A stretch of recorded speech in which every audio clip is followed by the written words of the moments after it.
Assalamualaikum warahmatullahi wabarakatuh. Waalaikumsalam warahmatullahi wabarakatuh. Bagaimana kabarnya adik-adik semua? Baik. Baik ya, alhamdulillah. Pada kesempatan hari ini saya akan membahas mengenai tentang teks eksplanasi. Tapi sebelum kita ke materi, kalau baiknya kita berdoa terlebih dahulu. Baik, siapa yang ingin memimpin doa? Saya. Ya, silakan. Sebelum kita mulai kegiatan ini, sebelumnya kita berdoa. Doa dimulai.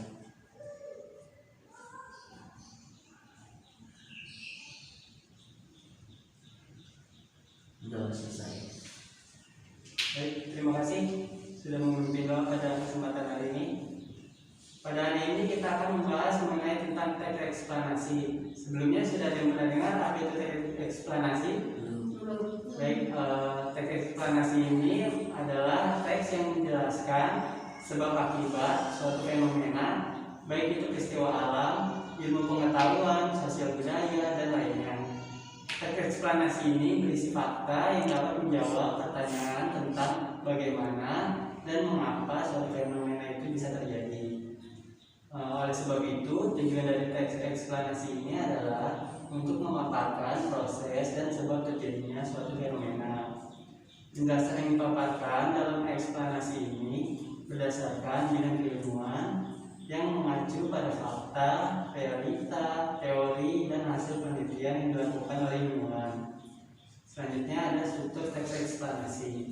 Dalam struktur teks eksplanasi ini mencakup yaitu yang pertama ada pernyataan umum. Jadi pada bagian pernyataan umum ini menjelaskan mengenai latar belakang tujuan umum topik yang dapat berupa definisi, klasifikasi, kemudian sejarah dan asal usul. Bagian teks dalam pernyataan umum ini berupa gambaran secara umum tentang apa, mengapa, dan bagaimana proses peristiwa itu terjadi. Selanjutnya yang kedua ada deretan penjelas. Pada bagian ini berisi perincian proses atau sebab terjadinya suatu fenomena yang juga mencakup akibat dan dampak yang ditimbulkan. Selanjutnya ada interpretasi.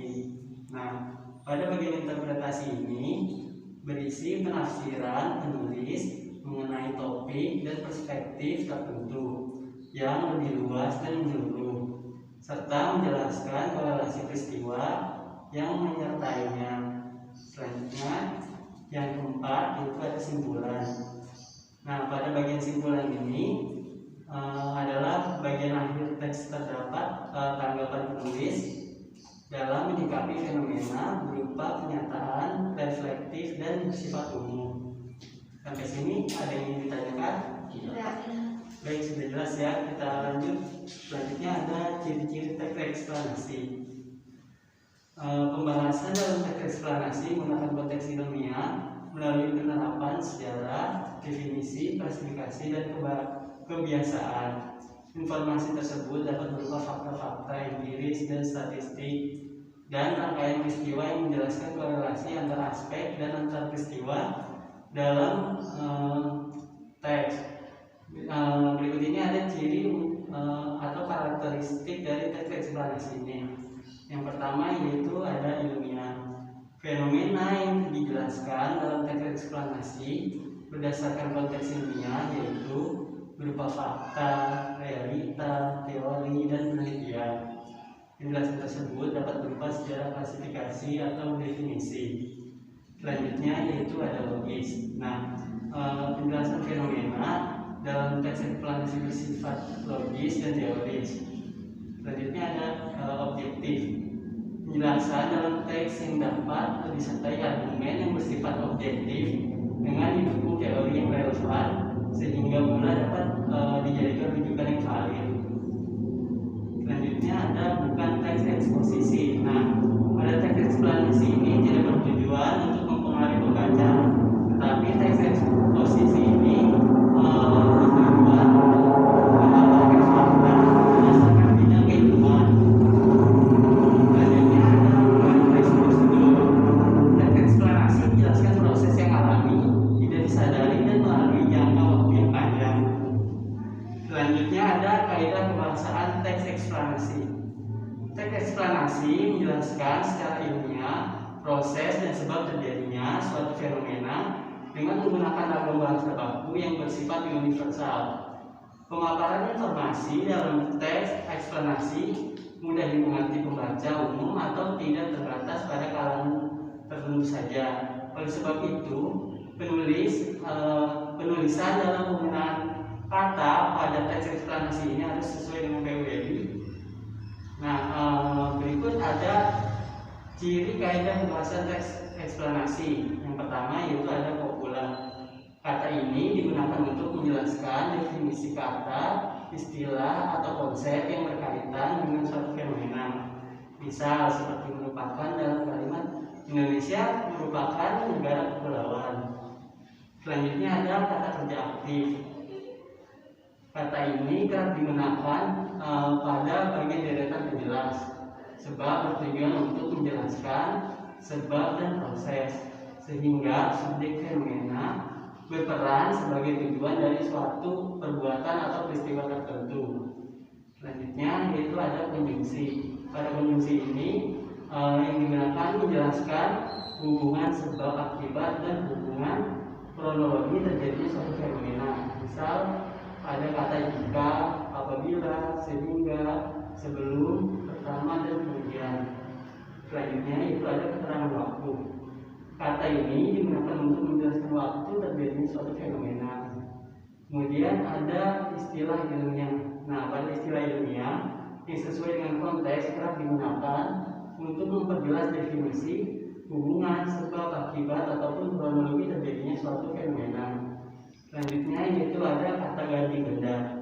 Subjek yang dijelaskan menggunakan kata ganti benda seperti itu, ini, dan tersebut.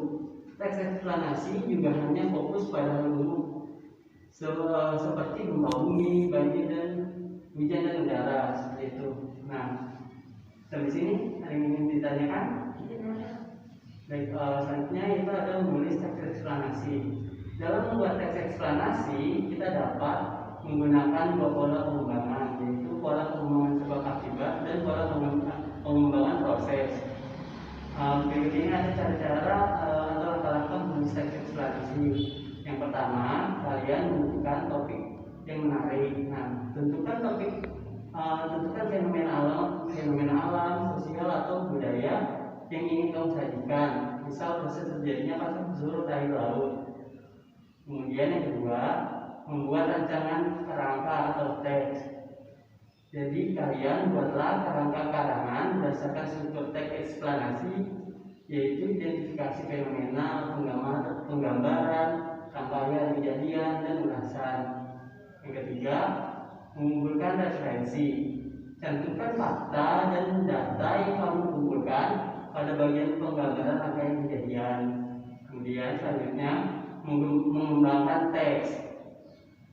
Pada pengembangan karangan juga menjadi teks eksplanasi yang utuh. Selanjutnya yang kelima yaitu menyunting teks. Periksa dan baca kembali teks yang telah kamu buat. Suntinglah jika ada kalimat yang tidak sesuai dengan kesalahan dalam penulisan. Sampai sini ada yang ingin ditanyakan? Sudah jelas semua ya? Baik, nanti kalau memang bisa ada yang ingin ditanyakan bisa tanyakan saja langsung pada saya. Untuk materi teks eksposisi ini saya akhiri. Maaf, untuk materi teks eksplanasi ini saya akhiri sampai sini. Kurang lebihnya mohon maaf. Bila kita berhidayah, wassalamualaikum warahmatullahi wabarakatuh.